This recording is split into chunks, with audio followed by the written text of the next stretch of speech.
I want to start this video off by giving a bit of a background on my relationship with Smite, because it's always been very weird. Somehow Smite in general, especially if we combine Smite 1 plus Smite 2 playtime, has been my most played game of all time, or at the very least top 2 to 3, right? There's very few games I've played as much, or anywhere near as much, as Smite. So I obviously do enjoy the games a lot, and I care a lot about whether they're good or not. And my relationship with it has been a bit weird because I've quit quite a few times, or at the very least stopped playing for periods of up to even a year sometimes, and then come back, play with friends, enjoyed it again, despite having quit it in the past. This has happened to me a lot over the years, and I've met a lot of friends on Smite as well, which I wouldn't have met otherwise. Most of my online friends that I regularly play on PlayStation with are people I met through Smite, whether we play Smite or not, right? So it's a bit of a weird relationship that I definitely want it to succeed, right? I definitely want to put that out there. I want Smite 2 to succeed. And a bit more background, I'm not the highest ranked player ever, but I usually make it a point to grind back up to Diamond anytime I come back to Smite in general. Currently I'm in Diamond as well. Haven't played much ranked this year, but grinded up to Diamond because that's usually my personal goal. Though I think it's a bit easier in Smite 2, so I might try and go a bit further this time, but it is what it is. But yeah, that's kind of my general background. But why am I making a video about Smite 2 right now? Why not at the point of open beta? Why not next year when they inevitably try and do a third launch for Smite 2, hoping it turns things around? I've been playing it a little bit more recently, and I've had a lot of thoughts on it. And realistically, I think this is an interesting point in Smite 2 where you're actually seeing the culmination of a lot of work that's been put in since the closed alpha, and I think it's an interesting point to make a video from. So I'm doing it right now. I think before we truly get into things, I also want to acknowledge that unfortunately, Hi-Rez is a terrible company that you can never trust, and so it's hard for me to ever make a statement like you can trust the future of Smite, because Titan Forge is usually helmed by pretty good people and the devs there care a lot about the game, but the higher ups at Hi-Rez suck and will waste money in the stupidest places possible and lead to layoffs again and again. And yes, it's always hard to trust a game owned by Hi-Rez, unfortunately. So I do want to put that out there. But let's actually get into the topic of this video. Is Smite 2 finally worth playing now? And I don't think there's much of a point in just talking about Smite 2 in its current state. That could be a video on its own, but I think it's more useful if we try and see how we even got here. And that way we can do a comparative analysis, basically comparing the state of Smite 2 right now compared to its earlier states and compared to other states in Smite's history as well, to see is this actually a good time to get into it, or to come back to it if you've quit before, or if you tried the open beta and thought hey, this is kind of sucks, right, back in January, which I personally thought it kind of sucked. And I also want to try and see if we can't try and find an explanation for Smite's kind of faltering success.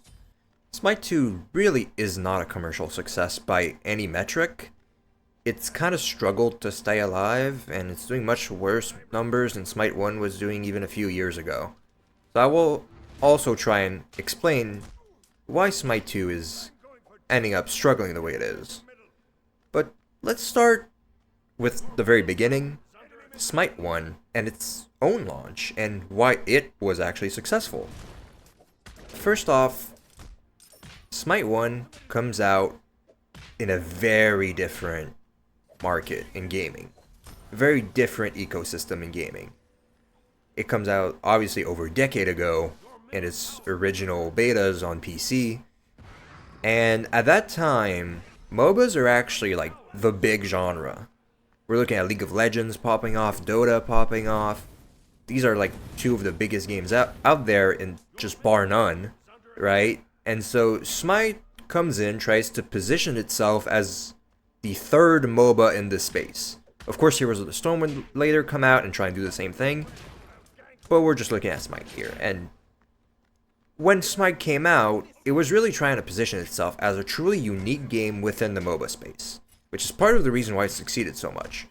So it comes out at a time where MOBAs are popular, where it's coming out as the new MOBA, and it has unique elements. First off, the third-person perspective has always been Smite's strongest point. It leads to much more action, it leads to a very different game feel than these top-down MOBAs that exist, and Smite also goes out of its way to put the focus on your skill and action. Everything is a skill shot in Smite, and that obviously drew a lot of people to the game. No point-and-click attacks, no point-and-click crowd control, especially League of Legends was filled with point-and-click crowd control at that time. Not so much now, but at the time, it was everywhere. So this tries to position itself as the higher skill MOBA. Basically to have space to outplay at all times, which I think really got people interested. Also, obviously, Smite has the advantage when it comes out of using existing mythology. Effectively, what that does for the game is kind of what Heroes of the Storm tried. They use an existing IP to market their character. The way Smite does this is by using mythology that everyone knows, not just people who are fans of an IP know gods, right? And so Smite gets basically a public IP to be the background for its characters, which is very interesting, right? And it benefits from just a cool idea of gods fighting each other. It's just interesting on paper to be Thor fighting Anubis and Ra, and all these gods that are recognizable and some less recognizable, and just makes a very interesting game out of it, right? Obviously, that was the hook. It's the MOBA that uses existing mythology, and it's third-person action with a focus on skill. Pretty interesting, right? Comparatively, Smite also has much fairer monetization, even to this day, right? Comparatively to other MOBAs and other games in the space, Smite sells a one-time purchase to have every god forever, every character forever. It would cost you thousands of dollars to unlock every League of Legends character right now if you made a new account. That's not a thing in Smite. You pay like $40 and you have every character forever. That's very good value, right? I think that's also one of the things that has led to Smite's success. Much fairer monetization. It's also the first MOBA to come out on consoles. There were also very few free games in general on PS4 and Xbox One at a time, because there was no backwards compatibility at that point at all on either console, and so any game that comes out and is free on these systems gets a big boost to its player count, and that really helped Smite as well. And it was like the only MOBA on console for so long. The only one to ever come and try and rival it during that time was Paragon, which shut down shortly after anyways. And the other big thing is that Smite's always been the most approachable MOBA, partly because of its multiple game modes. Things like Arena and Joust just make it much more approachable for the average player who doesn't want to spend 15 minutes farming in a side lane and having no clue where the jungler is and getting ganked and getting confused, right? Obviously, the multiple game modes and the more approachable nature of Smite has always helped it. Now, over time, Smite 1 isn't perfect. It actually has a lot of issues over the years, which eventually lead into Smite 2. First off, Smite 1 is built on Unreal Engine 3, which is already kind of dated at the time that Smite 1 comes out, right? Unreal Engine 4 becomes a standard very shortly after Smite 1 comes out. And it's stuck on that engine for like the next 11 years, right? Smite also has a very weak pro scene in terms of viewership, partly because of the Mixer deal, which was terrible for the scene. It was actually much more popular before that deal, but also just orgs exiting the pro scene due to lack of money and everything didn't help either. Also, Hi-Rez made very bad investments. You look at Hi-Rez's portfolio of games, half of them were complete failed projects that anyone could have told you were a bad idea. Just looking at Divine Knockout, what a weird idea, trying to make a platform fighter with zero depth and marketed based on the Smite IP and just shut it down almost right after you started. Like, a very, very stupid idea. Cost a ton of money. Or Rogue Company, or Realm Royale. These games never had a chance. They were super mismanaged and they were a massive money sink. Obviously, This affects Hi-Rez's finances and affects what can be put into Smite, what investments can be made there. Changing game and landscape. MOBAs simply aren't as popular by the end of Smite 1's life. Different games are popping off, and Smite 1 is an aging game, and there's a lot more free-to-play games on console as well.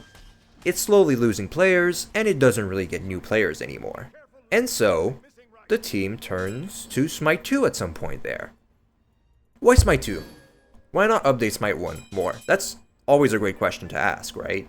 Because truthfully, it makes more sense to just keep updating the same game when you have such a massive roster, doesn't it? Right? Like, I mean, anyone would probably think that.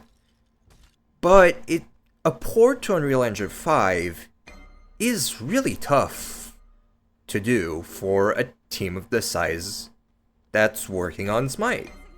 It's a smaller, almost independent studio, right? It's basically a small publisher is what Hi-Rez is, in some sense. And the game is massive. So many goddamn characters to port over. Just a ton of work to port from UE3 to UE5 as well. You're making a double Unreal Engine jump, right? Whereas games like Valorant have massive teams behind them, and it's not as hard for them to port over, right? They don't have that many agents. There's only like 30 or so, right? And it's a much bigger team with a lot more money, and they're only moving from UE4 to UE5, so it's much easier for them to do that jump in engine. For Smite, just wasn't as realistic. But also, development on Smite 2 started way too late. The signs were everywhere that Smite had to do something to move to a new engine at some point, whether it be a sequel or not. And higher-ups at Hi-Rez didn't agree, so it never happened.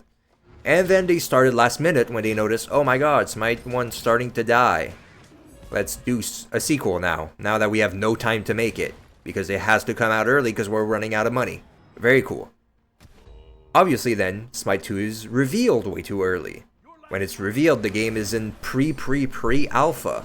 It's not even ready to be shown to the public at that point, in my opinion. And then they show it to the public through the alpha weekends, which were a terrible, terrible version of the game.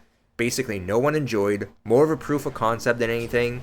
And honestly, just served to show that the game was nowhere near ready. It probably needed 2 more years in the oven, minimum, before we got it again. But financials happened. Hi-Rez is bleeding money. It's hemorrhaging it.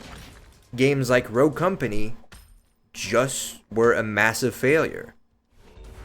And so they have to make money somewhere. Smite 1's not making as much money anymore, especially since we announced Smite 2, right? People just aren't spending as much money in Smite 1 now. Understanding that Smite 2 is coming out at some point, and so anything they spend in Smite 1 probably isn't carrying over. Other than very specific skins that are being tagged as cross-gen, right? And so the average player stops spending money on Smite 1, obviously. And so now the team is forced to release it in a completely unfinished state, which is what the closed alpha was, which is our next step. What's the closed alpha? A very weird situation.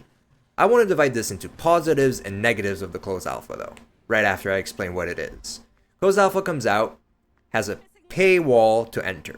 Kind of. You can get a drop basically on Twitch, like there's codes they do giveaways on regularly. If you really want to get in, it's probably possible, and you can sign up before it as well to get access for free, right? It's weird, but you can. But for the most part, it is paywalled.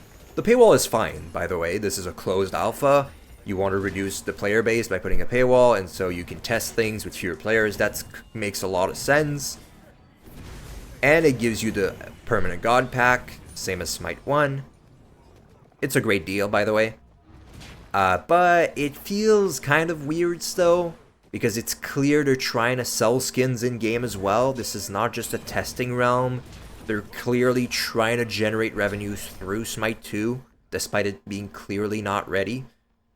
Very weird situation, but let's keep going to the negatives. Obviously, it's paywalled. 23 gods on launch. Smite has what? Over 150 gods right now? In Smite 1? We launched with 23 of them. And it's a very weird 23. A ton of the iconic gods that are really the stars of Smite 1 in general, the stars of Smite as a series, are just completely missing. Thor is missing, Ra is missing, Poseidon, Sun Wukong. Some of the most popular and iconic characters are missing. The only icons that are there are Bellona, Ymir, and Neith. So it's just a very weird roster. Also, some of the characters included make no sense. Why are Jingwei and Cernunnos here? Why are these the hunters we picked? When, like, they're pretty forgettable. I mean, Jingwei's annoying, which is why people remember her. But Cernunnos, I guarantee you no one thinks of Cernunnos almost ever. Interesting character, but just not an icon. Very weird picks. We also have 2 entirely new gods as a part of that 23. Which, for a sequel, you're basically launching with 2 pieces of entirely new content. Feels a little weird. Again, clearly wasn't ready to launch. You know what else makes it feel like it wasn't ready? The performance is not great. The game has hiccups and it doesn't look great. The game feel is terrible. This game was not ready. Moving around just feels bad. Hitting things just doesn't feel satisfying. The damage numbers look terrible. The entire game feel and visual aspect of the game just isn't there at all. But the game does load fast. So that's the only good thing in terms of performance and visuals. The Conquest map feels half-baked and almost empty. We're used to Conquest maps where there's more to do on there. At that time, simply put, once a jungler has cleared their jungle, which takes like a minute or two, now they have like a period of almost the same amount of time where there's nothing up on the map for them to do. They just kind of roam the map looking for something. Doesn't feel great, right? I'm not a fan of bloated Conquest maps either, but this one definitely felt very bland and very uninspired and more like a placeholder than anything, right? Again, clearly not ready for launch. It's also a contender for the worst state of balance in Smite history, which is crazy to say because Smite has had some real stinker metas, right? I mostly just mean Bacchus at that point is the best character in 4 roles. Just building full tank and one-shotting you, right? Quite possibly, the most broken character in Smite history is Bacchus on closed alpha launch. And there's a lot of other issues. Jingwei's completely ridiculous, a bunch of stuff like that.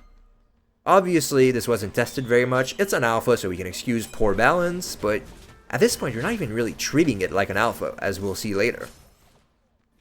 Only launched with Arena and Conquest, which I guess is fine for an alpha, but this feels like they're trying to make money, so it doesn't feel like an alpha again. Feels a bit insulting.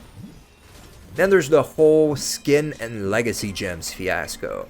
Basically, you don't get any of your skins or anything from Smite 1, other than what you got in the specific cross-gen event. And so, a lot of people were kind of mad. They're like, I paid money for these skins. Which is fair. But this game isn't a port, it's a sequel, so at some point people are going to have to accept that. And I am fine with it because I think the legacy gem system is actually a good compromise. Because they say, okay, yeah, you can't bring your stuff from Smite 1. We're giving all of the stuff you bought in Smite 1, we're giving it to you as these legacy gems, which can buy any piece of content that we bring over from Smite 1, and it can buy any piece of content, or well, at least all of it are in skins, basically, right? Or it can buy skins, can buy half of the cost of a skin, you still have to use diamonds for the other half.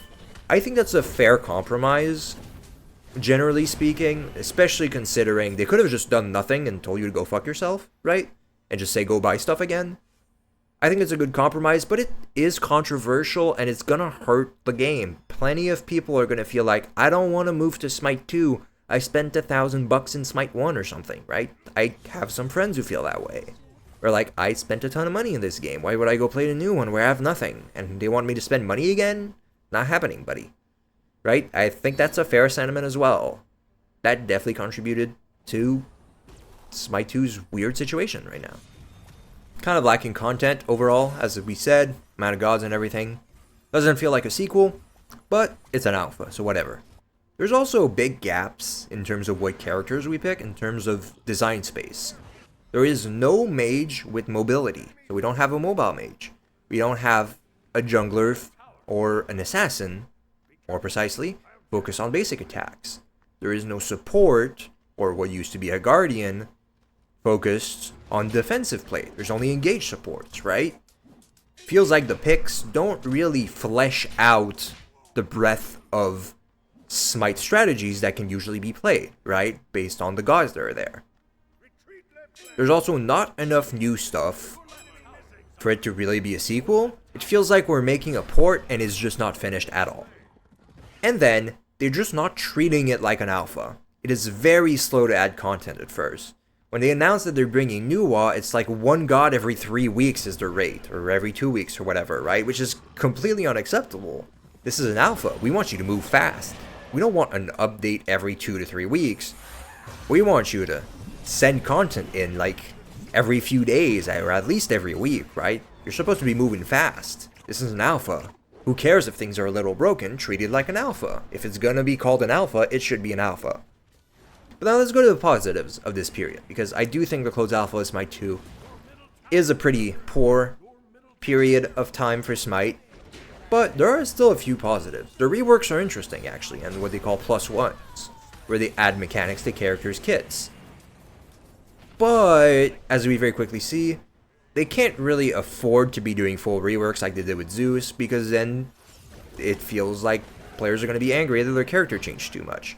They kind of move away from that later, but I think the very simple plus ones rather than full reworks are pretty cool. Still not enough to make it feel like a sequel, but they're cool. The new int and strength system should be cool. It's kind of cool. I mean, it feels a little weird, it feels a little half-baked, because way too often they just put similar scalings on all the abilities and say, all of your abilities scale with both int and strength. Whichever build you go should just be whichever one does the most damage in the current meta, and that's it. Instead of, oh, if you build this character with strength, you have these two abilities that do a lot and these two that don't do a lot, right? But if you build int, now these other two abilities do a lot more damage, so it completely changes how you play. Not all that many characters that have mixed scalings feel like that. Most of them feel like you just build whatever's strong at the time for your god, and it's going to play almost the exact same no matter what.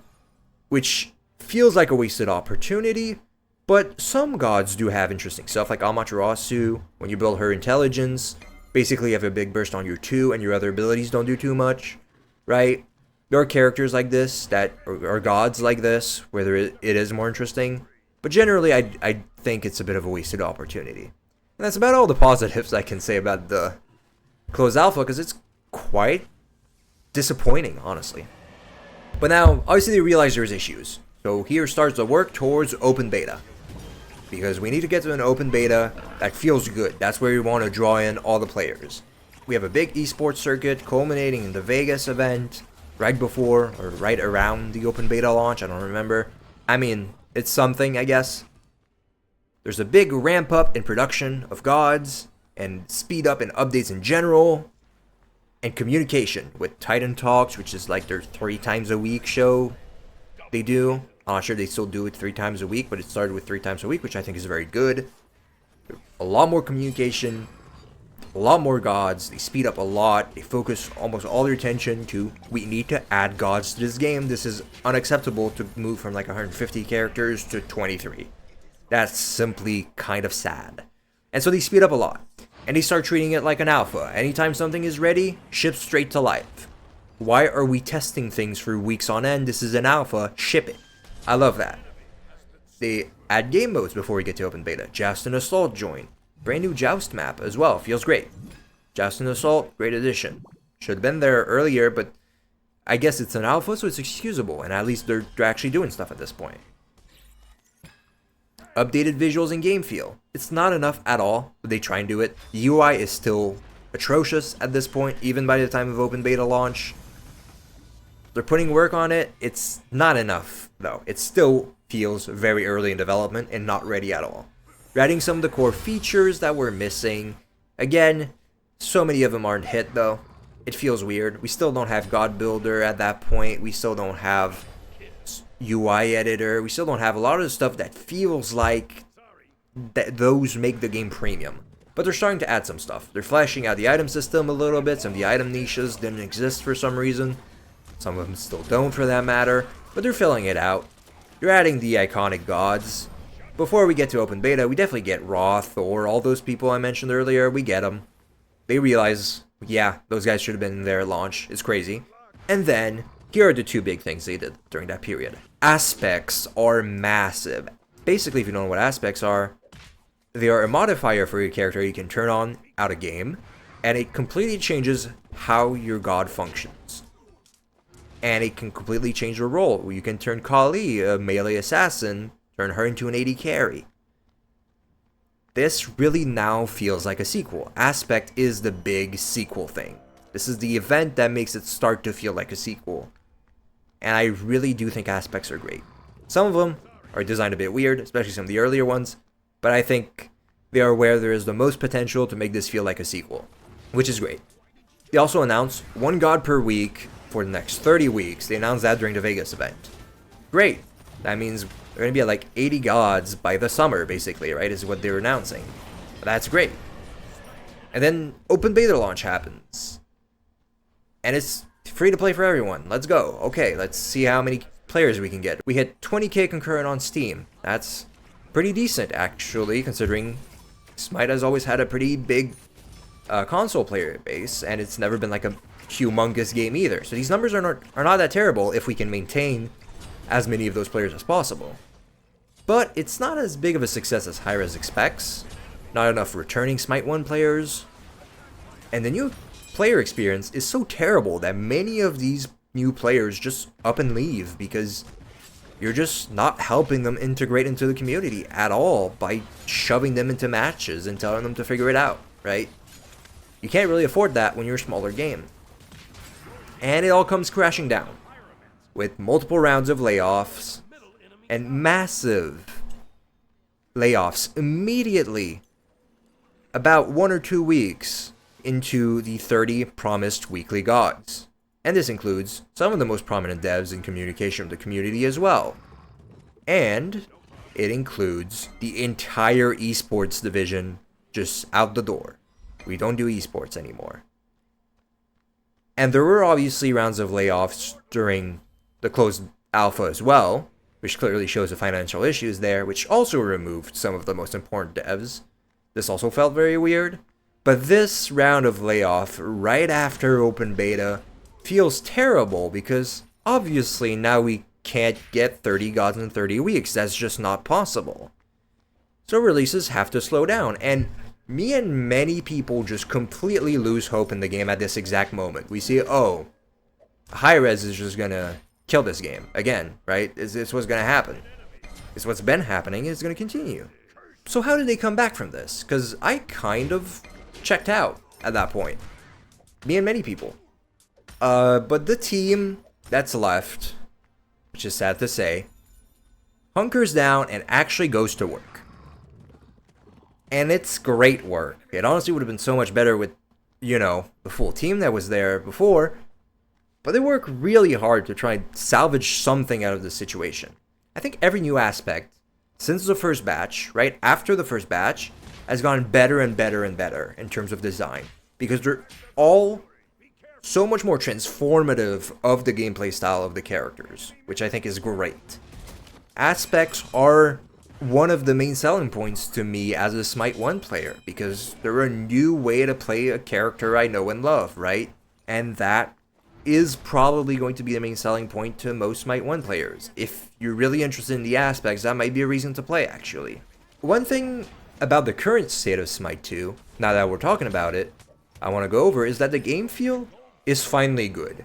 Damage numbers look good, the way you move around feels good, hitting enemies feels just about right, the way minions move when you hit them.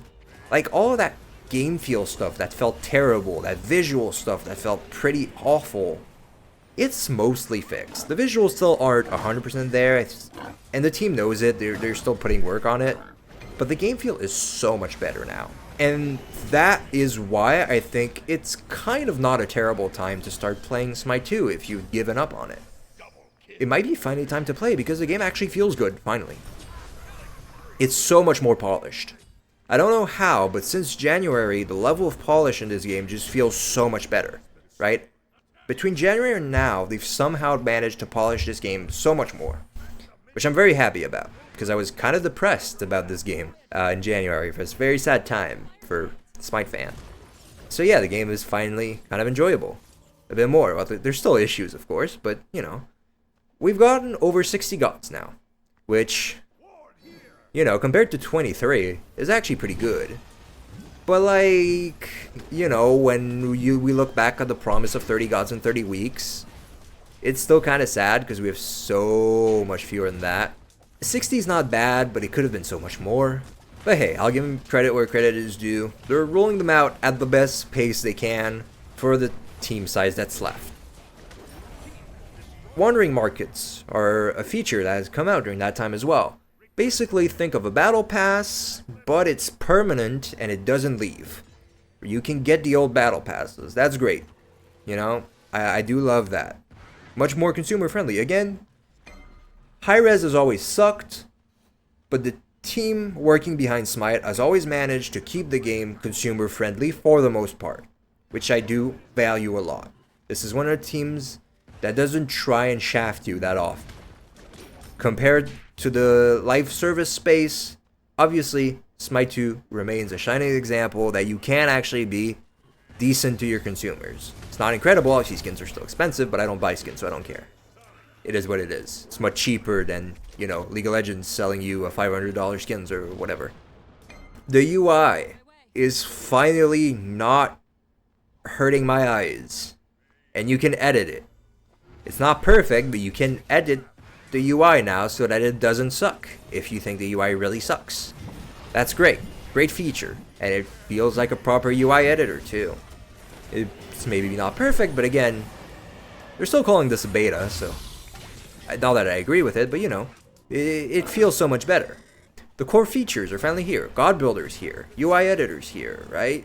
We're finally getting these core features that feel like this is a fully released game, right? This feels like an actual game and not like I'm playing a work in progress. And it's finally kind of starting to feel and look like a next-gen game, you know, an Unreal Engine 5 game. Which is great. I'm glad we're finally getting to that point, even though it feels very late.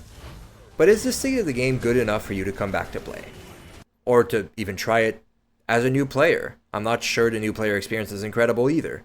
Of course, it's probably better in League of Legends because you have alternative game modes, but, you know, I doubt it's an incredible new player experience, though auto build is probably good for that, I guess. But what are the main recurring issues here for Smite 2? It's clear we didn't launch in the same kind of gaming environment. We don't have all the things that contributed to Smite 1's launch, right? Being so successful. So how do we move forward and keep making the game good? And, like, clearly we're going to have less success, but how do we move forward?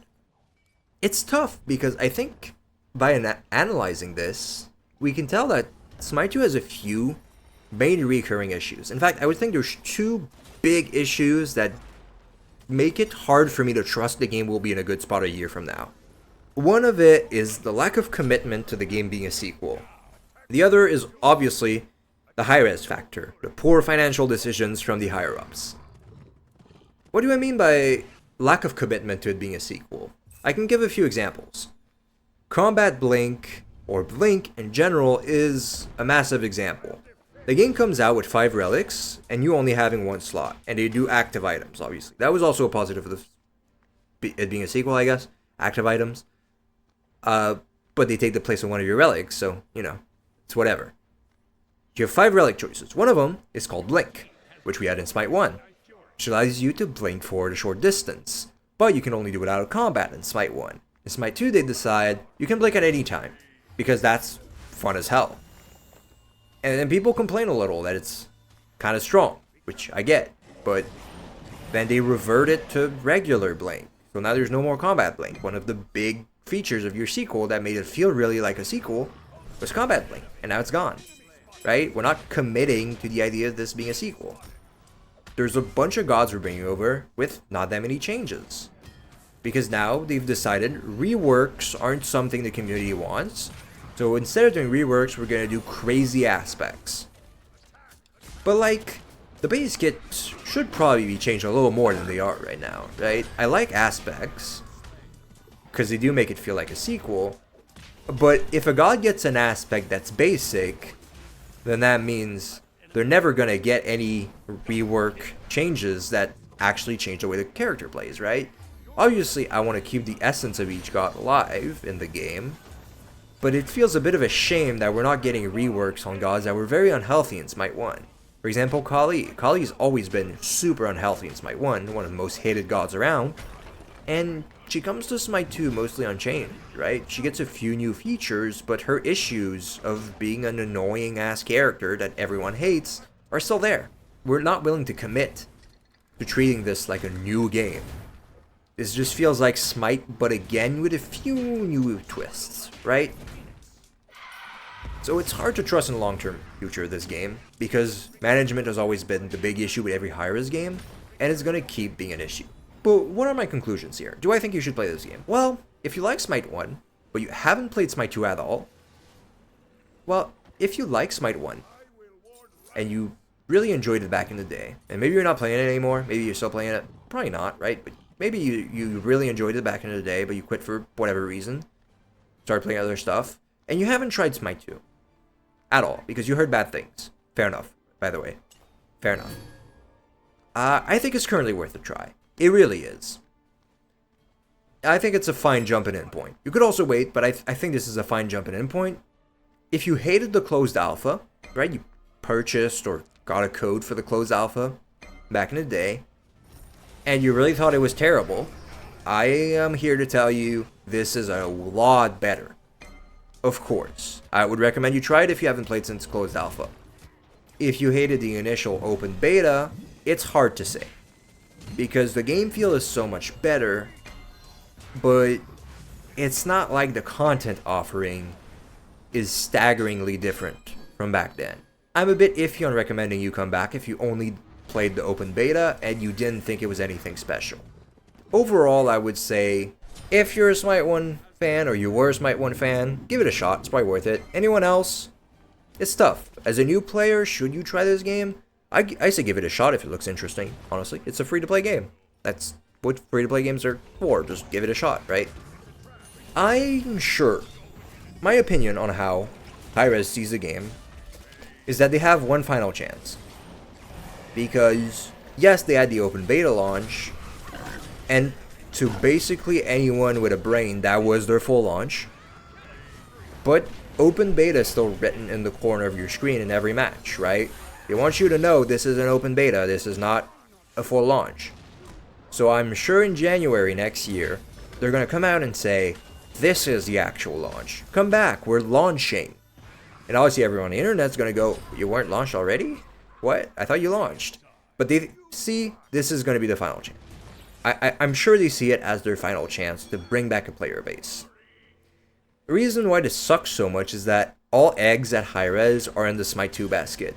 They shut down development other than basic maintenance on Smite 1 and on Paladins. As far as I know, you haven't heard anything about any other big projects in the works at Hi-Rez either. So this feels like everything, right? Smite 2 needs to succeed. The reason why I say you probably should try it now is because it might not be around forever.